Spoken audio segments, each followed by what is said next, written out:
হাদিসের বর্ণনায় যে দলটি ফিলিস্তিন জয় করবে। ফিলিস্তিনের মসজিদুল আকসা মুসলমানদের কাছে তৃতীয় পবিত্রতম স্থান, যার প্রতি সম্মান প্রদর্শন এবং সম্মান রক্ষা করা মুসলমানদের ঈমানি দায়িত্ব।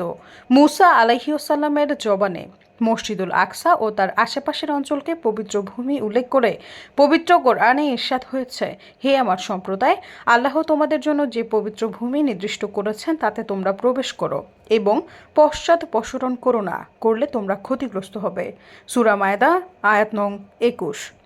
আরও ইরশাদ হয়েছে, যে সম্প্রদায়কে দুর্বল গণ্য করা হতো তাদেরকে আমি আমার কল্যাণপ্রাপ্ত রাজ্যের পূর্ব ও পশ্চিমের উত্তরাধিকারী করি।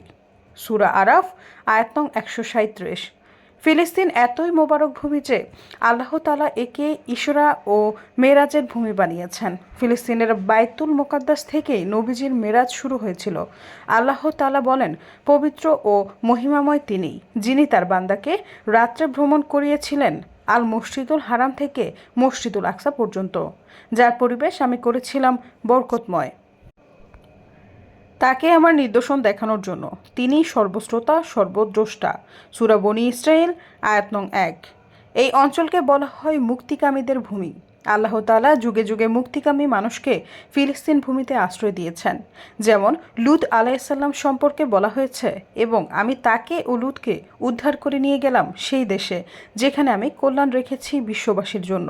সূরা আম্বিয়া আয়াত নং 71।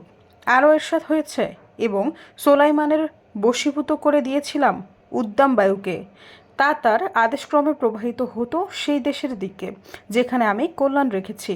প্রত্যেক বিষয় সম্পর্কে আমি সম্যক অবগত। সূরা আম্বিয়া আয়াত নং 81। সৈয়দা ফারিয়া সমযোগ।